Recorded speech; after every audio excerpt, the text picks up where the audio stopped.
In 2018, Jenny Grimm smashed the round the world by bike record, circumnavigating the globe in just 124 days, completely unsupported. So who better to teach a complete noob the art of bikepacking? And yes, I am a complete newbie, because the trouble with being a pro cyclist is that you get accustomed to being looked after.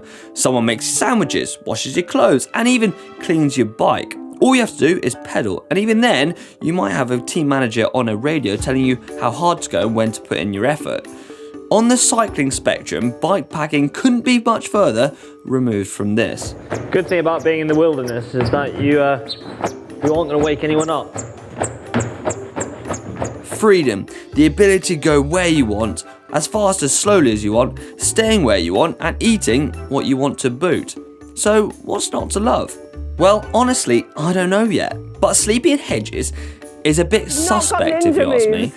Nah, I didn't get to stroke your sheep. I am, however, due to go to South America at the end of the year for an epic ride. So before I go, I need to learn some basics. Come on, James! Jenny has emailed a kit list over to me, and I've gone and bought everything on the list. But to be honest, it doesn't look like much, so I've added a few bits of my own. Now, I hope all this is going to fit on my bike. I really do hope. God, I hope Jenny's going to turn up soon. It's freezing.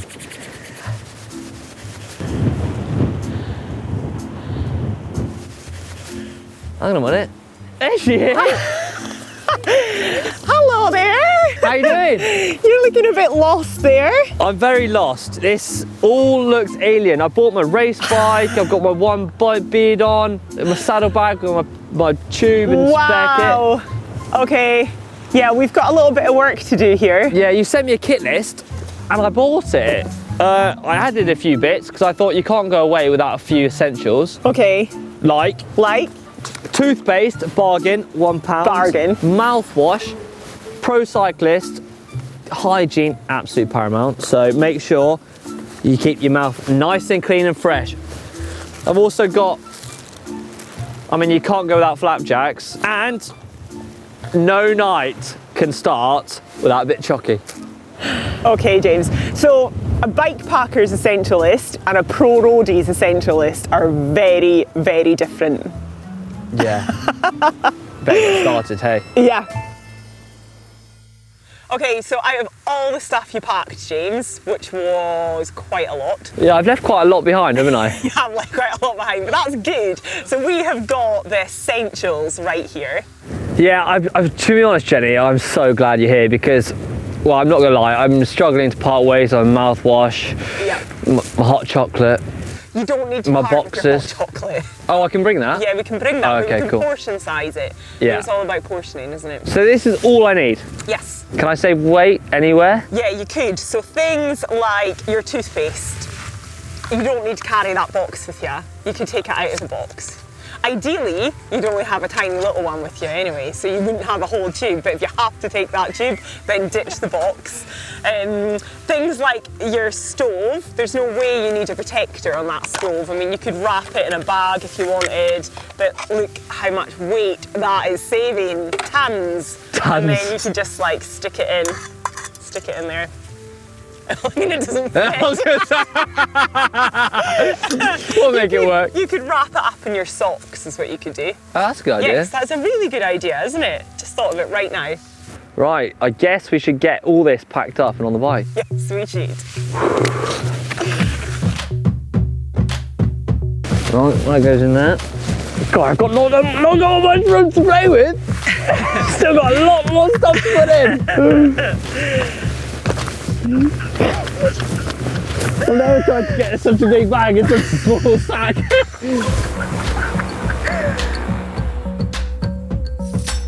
So ditch that. It's bulky. Okay, ditch. I would put it in the maybe pile just now. Maybe pile. Feels a bit back heavy this time.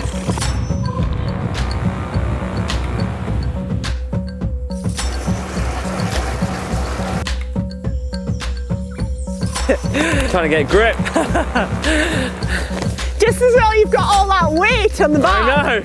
I know.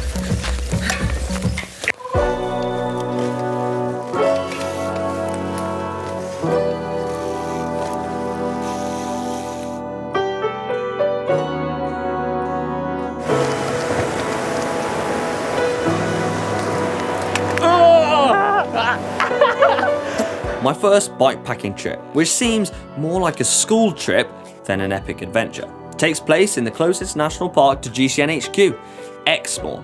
We used a trusty planning app, Komoot, to plan an incredibly scenic but ultimately quite modest route. Just 30k on day 1 and another 50 on day 2. The important bit for this trip is less about the epic miles and more about everything that goes with it.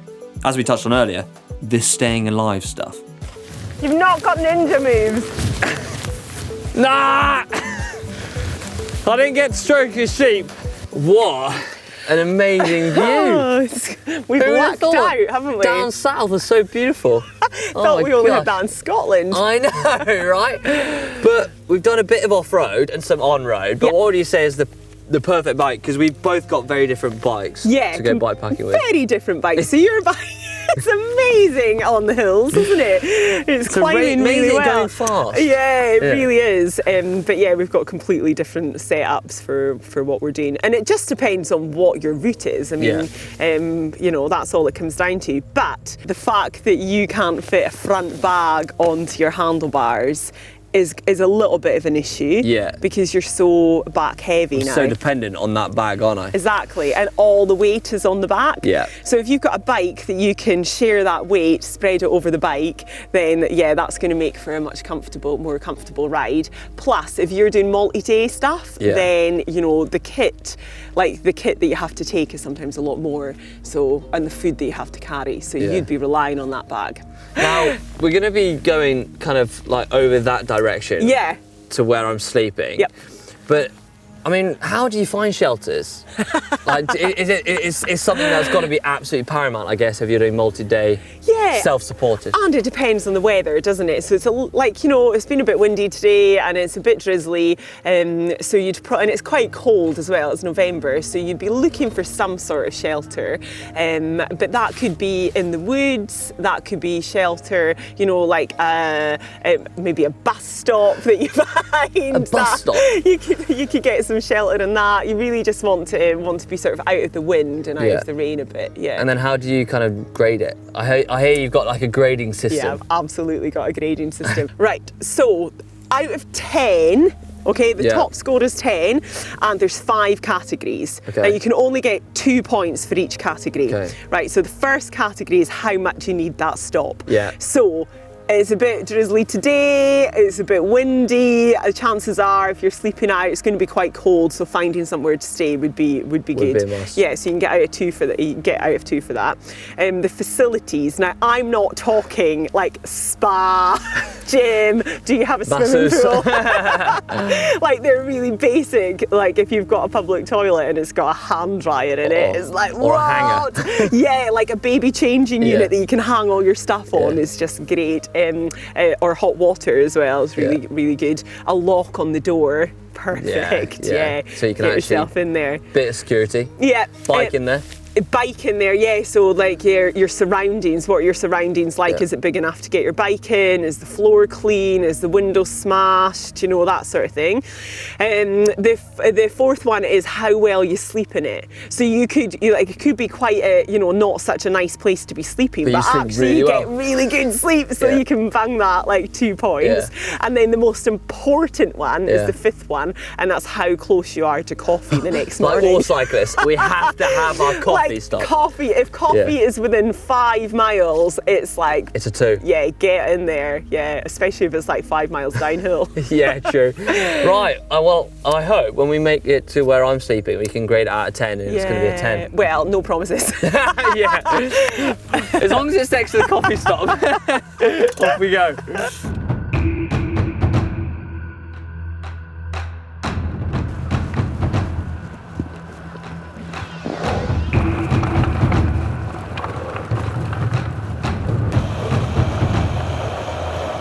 Oh, it's windy! Woo! Here we are. Home sweet home. I think my bike's gonna blow away with me. Right, let's get out of the storm. Can you open it?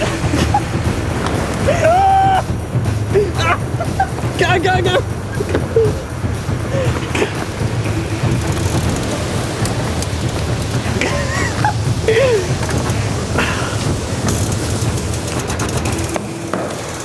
Finally, we arrived, and it was the first time that I set eyes on the place I would be staying. And much to my surprise, I was going to be on my own. Yep, Jenny thought it was best that I was chucked into the deep end. So, here goes.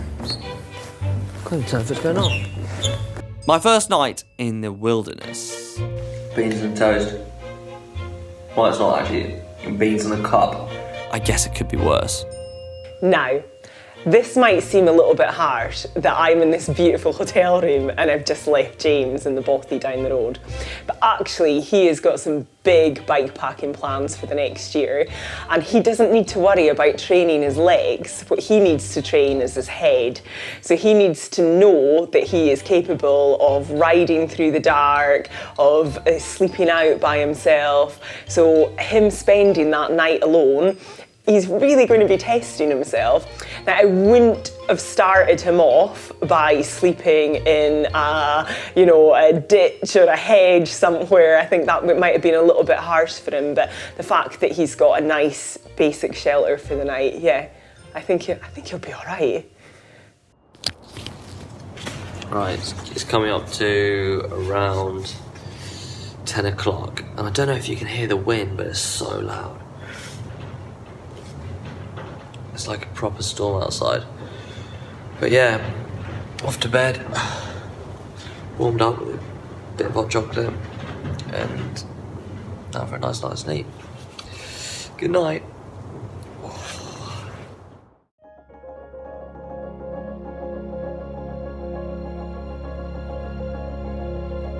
Oh, I mean this. Oh, I thought you were going to leave me hanging. How are you? Morning! You alright? How was your night in the hotel? Oh, I mean, it was okay. It was alright. How was yours? I've been freezing. Survived? Yeah, just about. Right, I've nearly sorted my bag. Great. I've packed a sleeping bag, roll mat, and then I'll be good to go. Perfect. Give me 5 seconds and I'm good. Let's go. At least we got a tailwind.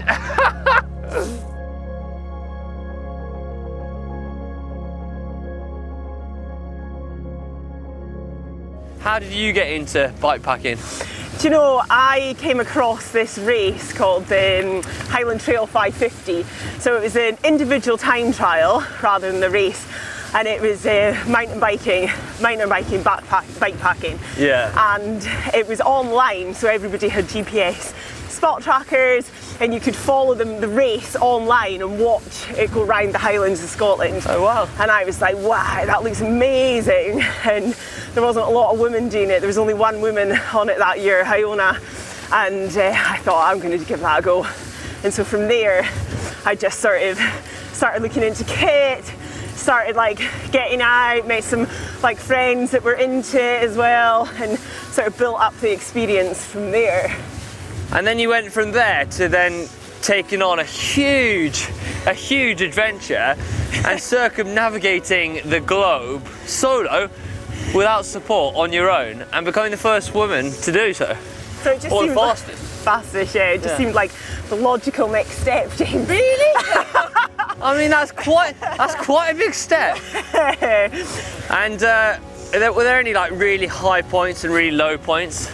Of round the world? Yeah. Oh, yeah. I mean, the whole thing was like an emotional roller coaster. It was, like, overall, it was the most incredible thing, like, ever done. It was such a cool journey, and I felt incredibly lucky to be out there and to be able to take the time out of my life to go and do that, to be able to get the sponsors on board to help me do that, and just to be of like, you know, fit and able body and mind to take on a challenge like that.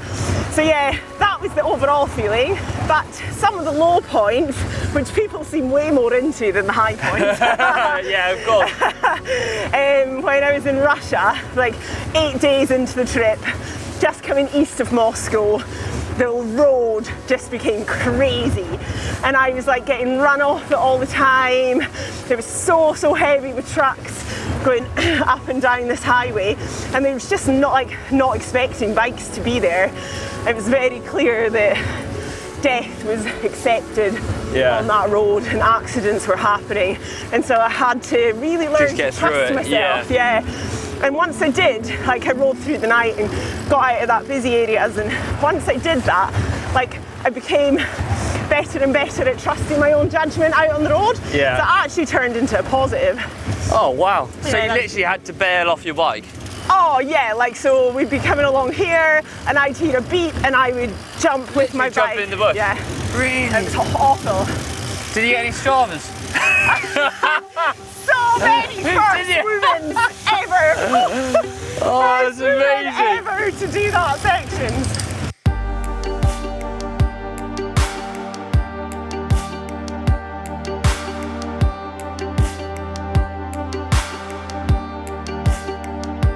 Jenny, our adventure's come to an end, sadly. It's been so fun being with you. Yeah. I guess I've learned 3 really major things. First off, having the right kit and making sure you're taking essential kit, and making sure I'm rethinking what I'm taking. Exactly, like rethinking your necessities. So maybe not the mouthwash and the toothbrush package. Yeah, think about how much hot chocolate you're actually going to drink that night. Yeah. Secondly, keeping a good mindset, because the highs are going to be really high and the lows are going to be really low, but either may not last. Exactly, yeah. So the high is always there on the horizon. Yeah. And then lastly, shelter, because a night spent under the stars is lovely, but when you have bad weather, you know, finding somewhere where it's sheltered is going to be better. Absolutely. And I lucked out. You lucked out big time last night. It wasn't 5-star, but it wasn't far off. I've absolutely thoroughly enjoyed it all, and I've learned so much from you. So thank you so much for taking me on this trip. Yeah. I hope you guys have enjoyed it as much as I have. And we'd both like to know how you've got on in your adventures, so make sure you let us know in the comment section below. Absolutely, and if you enjoyed this video, then give us a big thumbs up. And for more bike packing videos, because I'm sure you want another one, why don't you click on the bikes? And to be honest, my bike's not looking quite so adventurous as yours. Getting there though, James. We're getting there! Definitely getting there. Back to there, do you know what I mean? Potential. See ya!